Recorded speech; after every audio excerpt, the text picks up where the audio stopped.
কোনো এক রেল লাইনের বস্তিতে বাবুল চাচা নামে এক ভদ্রলোক বসবাস করে। তো বাবুল চাচার ছেলে মেয়ে হয়েছে 11 জন। কোনো এক এনজিও এই জনসংখ্যা নিয়ে কাজ করে। তো এনজিওর অফিসার গেছে ওই বাবুল চাচার সাথে দেখা করতে। এনজিও কর্মী অফিসার উনি জানতে চাইছে যে আসলে এতগুলা ছেলে মেয়ে কী করে হলে এই আধুনিক যুগে এসে। তখন প্রত্যুত্তরে এসে বাবুল চাচা কইল, আমার 11 জন ছেলে মেয়ে হওয়ার পেছনে আমার কোনো দোষ নাই বেটা, এই দোষ হচ্ছে ওই ট্রেনের দোষ। তখন এনজিওর সে অফিসার অনেকটা অবাক হইল এবং আরও জানতে চাইল। তা বাবুল চাচার ব্যাখ্যাটা এমন ছিল, দেহ বাবা, এই যে 11 জন ছাওয়াল মেয়ে হয়েছে আমার, এর জন্য আমার কোনো দোষ না, যত দোষ আছে ওই ট্রেনের। রাত 3টার সময় একটা ট্রেন যায় আমার ঘরের পেছন দিয়ে, আর ঠিক আমার ঘরের কাছাকাছি এসে হর্ন বাজায়, আমার ঘুমটা ভেঙে যায়।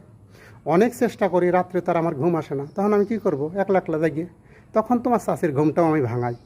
এই তোমার চাষির ঘুম যখন ভেঙে যায় তখন দুজনে একটু গল্প টল্প করি, একটু এই এদিক সেদিক করতে করতেই এইভাবে আমার 11 জন ছেলে মেয়ে হয়ে গেছে। তা বাবা যাই কও না কেন, এই 11 জন ছেলে মেয়ে হওয়ার পেছনে আমার কোনো দোষ নয়, যত দোষ ওই ট্রেনের। এনজিওর অফিসার বিশাল চিন্তায় পড়ে গেলেন যে জনসংখ্যা বৃদ্ধির অনেকগুলা কারণ বই পুস্তকে পড়েছি, কিন্তু শব্দ দূষণও যে জনসংখ্যা বৃদ্ধির একটা কারণ, এটা তো কখনো ভেবে দেখি নাই। এই গল্পটা মনে পড়ার কারণ হয়েছে, বর্তমানে কারেন্ট তো হয়ে গেছে সোনার হরিণ, কখন যায় আর কখন আসে এটাই তো বোঝা মুশকিল। এত পরিমাণ লোডশেডিং বাড়িয়েছে, আর এই লোডশেডিংয়ের বিভিন্ন খোড়া যুক্তি দিচ্ছে বিভিন্ন রাজনীতিবিদরা, নেতারা। তাদের এই খোড়া যুক্তি শুনে আমার এই গল্পটা মনে পড়ে গেল।